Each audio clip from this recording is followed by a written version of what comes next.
Okay, Jim, you were saying your father was in World War I. What can Yeah, he lied to get into the service. I think he was 16 or 17, and he enlisted. And he immediately got to this boot camp, as they call it, a basic training. And who was there but the truant officer from his school?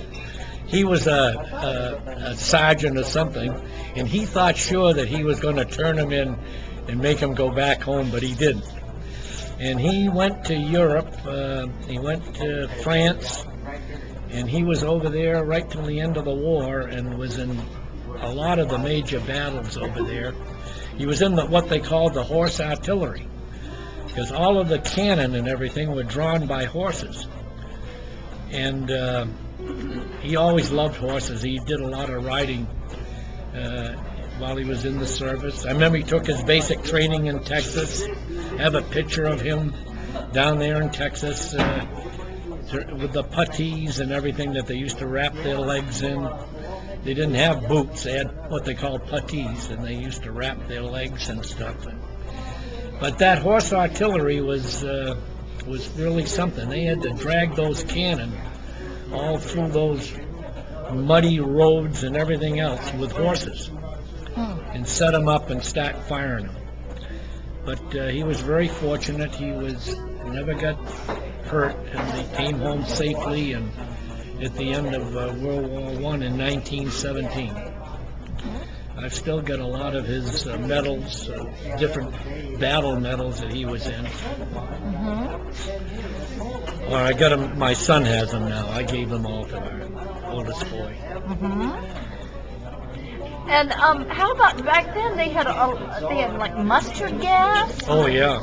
And what can you tell me about that? Well, there's several people that came back from the war, and I remember my father, as I was growing up and got a little older, I remember there's a couple of guys in town. I said, "What's the matter with those fellows?" They said they seem like there's something wrong with them, not just physically but mentally. He said they were gassed during the war, and I don't know if it was mustard gas or some other chemical. But yeah, chemical warfare was a fact in World War I, and the trench warfare was horrible.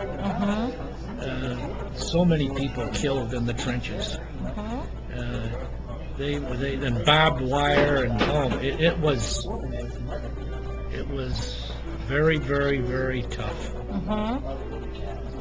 And how about shell shock? Do you know anything about that? Yeah, well, that was several other people in town. He told me that's what had happened to them. They not only got gassed, but they'd been bombed so many times that they just weren't right anymore. Of course, they had a little protection too. They didn't have the helmets like they have them now, or bulletproof vests, or they had nothing to protect them. And then a lot of the fighting was done with bayonets. They weren't even shooting each other; they were sticking each other with bayonets. Pretty cruel. Yeah, sounds like it. And no shelter. I mean, they lived in the trenches that they were in for weeks at a time. It was pretty, I'm sure it was pretty Spartan. Yeah. Pretty tough. And a lot of them died of disease. Oh my gosh, yeah. He said they were hauling them off all the time with different diphtheria, pneumonia, and everything else. And the food, he says it was awful. They didn't have canned rations. They had beef jerky and all kinds of stuff that wasn't, and beans and stuff. They said it was not very nourishing. What about the horses? You said that they were the cavalry? Yeah, horse artillery.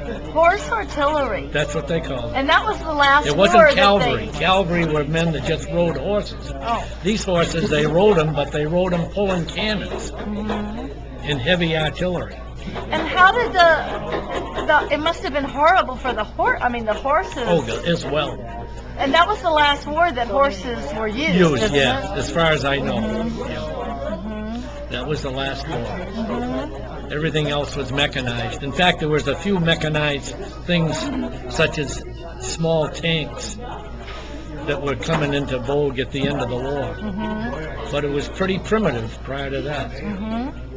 And these were work horses. I mean, these weren't, great big, broad working horses. They weren't sleek-looking animals like you envision a horse. Yeah. Okay, thanks, Jim. You're welcome, Sarah.